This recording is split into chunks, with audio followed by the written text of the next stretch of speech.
Hey, Viking fans, I watched the game again so you didn't have to. Let me tell you what I found out next in 3, 2, 1.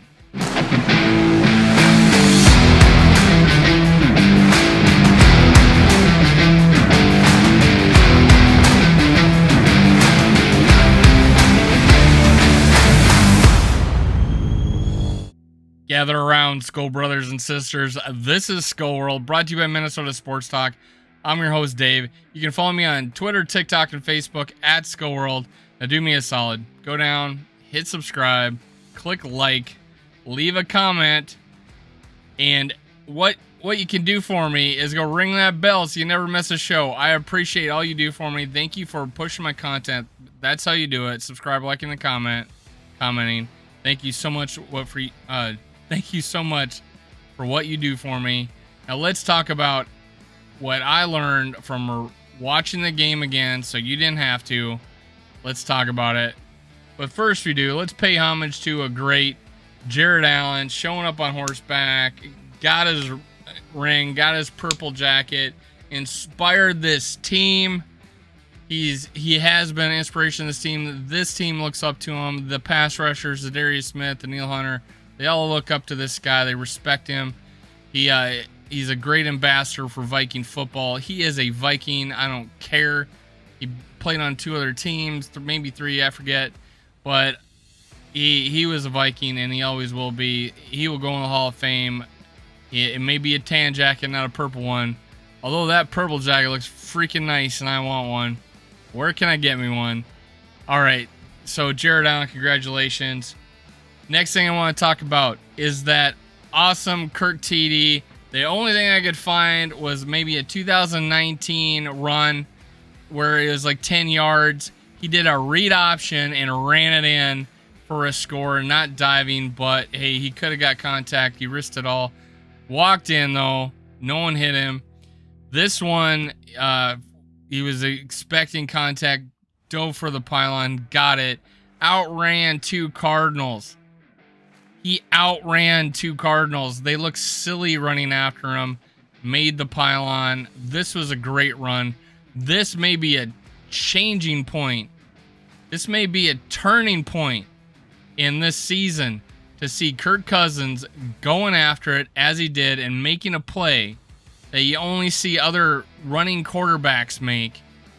Keep in mind, he's pretty athletic. Don't let it fool you. I've seen him run the ball and get first downs. I've seen him do a similar touchdown run. He just didn't get the contact like he did in this one. This was more impressive. Kirk Cousins, man. Great run, great play. Yeah, he inspired the team. They went on to victory. You could see this team pulling together, pulling around him.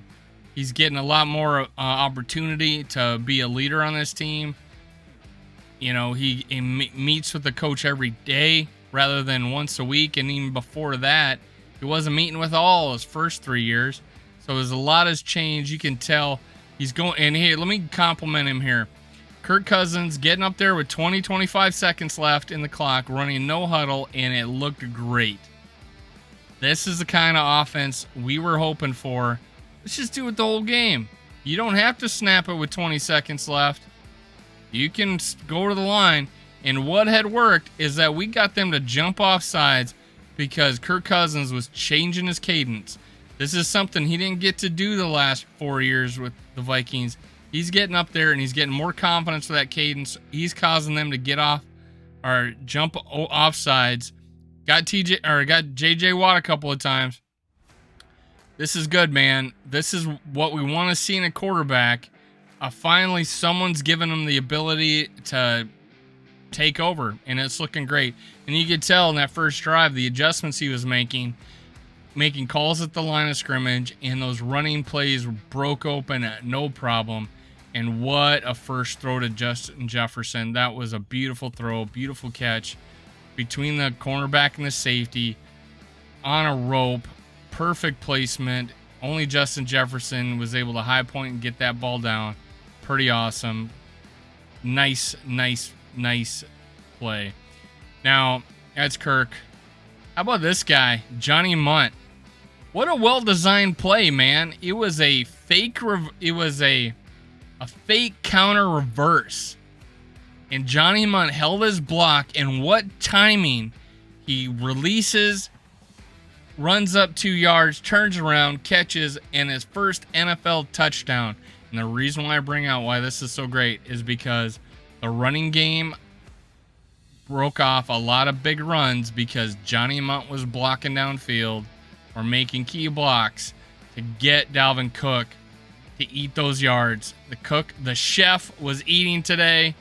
The chef was cooking. Doing both, eating and cooking. That was great. Johnny Munt, biggest game of his career, even though he only got like 1 catch for 1 yard. But I felt like that was the biggest game as a Viking. Beautiful, beautiful day for this guy. Congratulations, man. He went to Kirk Cousins and told him this is his first touchdown catch in a regular season game. So that's Johnny Munt. How about Justin Jefferson on this catch, guys? All right, play before it. Now, they were getting to Kirk a little bit. You know, they were getting some pressure, and he took the underneath route, the play before this. But Justin Jefferson was going to break open later because he was running a deeper route.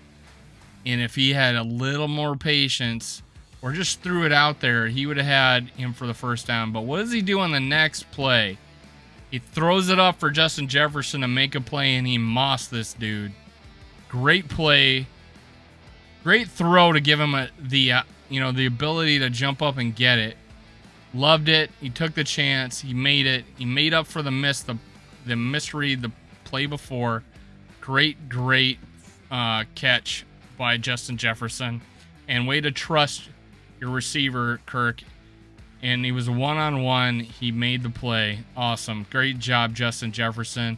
He ended up, being, not seeing a lot of action, but picked it up, made play like this. It's really good, man. He had almost 100 yards. We expect more. We expect like 150 every game, but hey, Justin Jefferson, still a great game. How about this dude? Finally, he was going to break 100 a couple of times. He got hurt that one game after the fumble, but finally he put it all together today. There was a time where he had like 10 carries for 90 yards, man. And they kind of hurted his average at the end of the game where they were just making him do dives at the middle to try to, I don't know. We were running out the clock. This is what I want to talk about. At the end of the game, they talk about 4-minute drives to end the game with you at the ball. We didn't do it. We had 2 opportunities to do that, especially after that pick. Guys, we just can't lay down and not, try to get a first down. Let's go, man. Let's go. But Dalvin Cook, big kudos out to this guy. And you know what? I didn't have a good pick. I had plenty of pictures out Alexander Mattison, but I didn't put it in here. I should have. He played great too. Our whole running game looked great. Our offensive line looked great running the ball. Now, I did make some disparaging comments, not terrible comments, about Ed Ingram having a bad day. He did struggle against J.J. Watt. There was a couple plays that were back-to-back. One, Bradbury tripped him when he was pulling, and it looked like he got flat. He got pancaked. And then the next play, Bradbury blocked his own guy on a twist. The 2 lineman twist, J.J. Watt, on the twist, and he blocked him into Ed Ingram, and Ed Ingram fell down. J.J. Watt finishes off the twist, gets the quarterback. Not his fault. It was just either a well-designed play or just, bad timing, and he just got caught in the wash. Now, the second, then, however, he did not pick up a blitz, but he did make kind of an athletic play to knock the guy down. He got up and he strip sacked Kirk Cousins. But that's him giving up a sack. It is. He could have made the play. He didn't.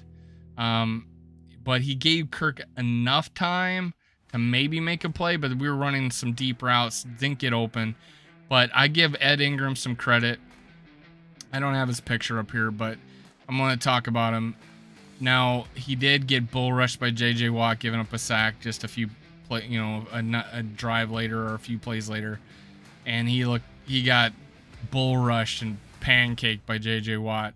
But honestly, those are the two plays I could blame him on. Those things he can clean up. I would give him a C+ today because of those sacks. But the most of the game, he was pretty damn solid, honestly. And I was a little rough on him. But hey, we got to clean it up. You got to hold your ground against J.J. Watt. You can't let him bull rush you like that. You're a big dude too, man. But honestly, he was picking up blocks. He was doing the right double team. He was getting to the next level if he didn't have a block. He was pretty good in this game, and except for those 2 sacks he gave up that were all on him. And now pass rush, this is them after they did a homage to Jared Allen. This was Daniil Hunter and Darius Smith did the calf rope or calf tie-in. It was pretty awesome, great homage to him. But they went after today. Our front 7 got after the quarterback. It looked great. And kudos to Ed Donatel for bringing 5, a lot, and disguising it. And maybe 6 on occasion. He had Asamoah as a spy, and he was going to blitz him. It just so happened that they snapped it to, they snapped it, and he didn't know it was coming, and then basically it was a sack, or gave up. I don't think they gave us a sack on that, but because we only got 4 sacks. But the pass rush was there. It was great. It was all game. It was relentless. It could have been worse. But because of the athletic ability of Kyler Murray is the reason why it wasn't as worse.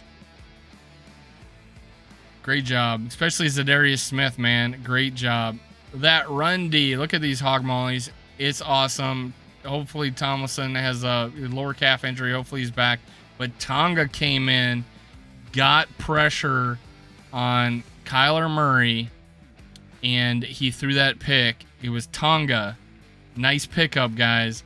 Replaced Tomlinson, got the pressure to where Kyler Murray threw that pick to Harrison Smith. So great pickup, Kwesi. And Tomlinson's having like a Pro Bowl type year, man. Looking good. Harrison Phillips got a sack. That's nice. These guys played very well against the run. I think we only gave up like 77 yards, and considering how many Kyler had, that's awesome. If they tried to run the ball with their running backs, they weren't getting anywhere. Great job by these guys. I love them. Troy Dye, man. How about, and I could have put Chris Boyd up here so they muffed that punt. It was a kind of a poor punt. He muffs it. It bounces. Chris Boyd sees it, tackles the guy. It pops in his arms, it slips through and goes through his legs. Troy Dye was right there to bury the ball, and fight to keep it. And awesome play. I think that kept the momentum of the game, and we were able to score.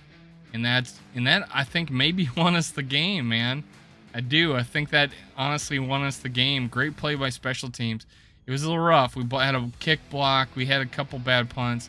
Not great punts. They weren't shanks, but that was one of them. But we made a play. Now, also, I think Rager had a big 15-yard cushion on a punt return and got 1 yard, 2 yards maybe. So, come on, man.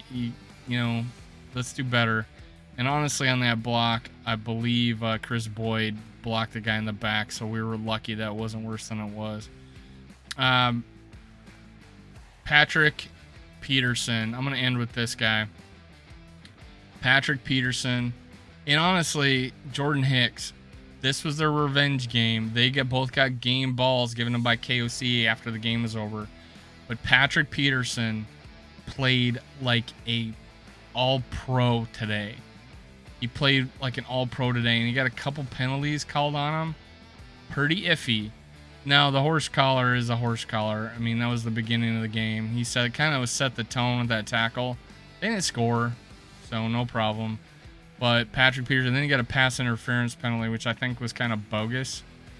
At the end of the game, I thought he made a great play, but he was dominant. I can't say the same for Dantzler today. He led us in tackles and 9 solo tackles because, you know, his guy caught the ball and he had to tackle him. So that was the reason for that. But Patrick Peterson, man, pat yourself on the back, Pat, because you were awesome today. Honestly, I loved watching him play. If it wasn't for Zadarius Smith being so dominant today, I would have given the only game ball to you. But Zadarius Smith, man, should have got a game ball. I don't know why he didn't. He had an awesome game. But Patrick Peterson, if there was a second, I would have given it to him. Awesome. And honestly, Jordan Hicks making that game-ending tackle short of the first down line. What a play. Let's go. Let's bring Skull to the bowl. Let's go, Vikings. I love it. 6-1. No complaints here. Let's go, Vikings. Honestly, watching the game again, I feel a lot better about it, much like I did that Lions game. Kirk Cousins had over 100. He had 3 touchdowns.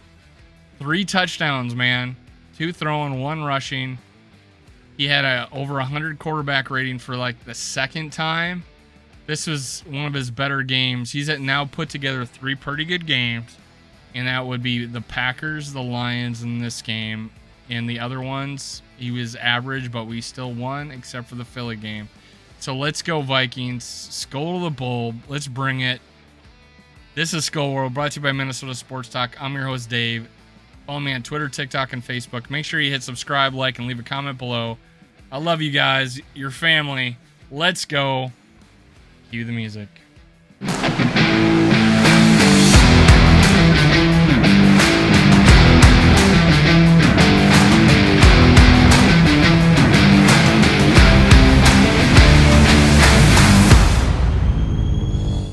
Thank you, Viking fans, for listening. Make sure you catch my other episodes. Also, make sure you subscribe, like, and leave a comment below. Thank you. Thank you. Thank you. Skull Vikes.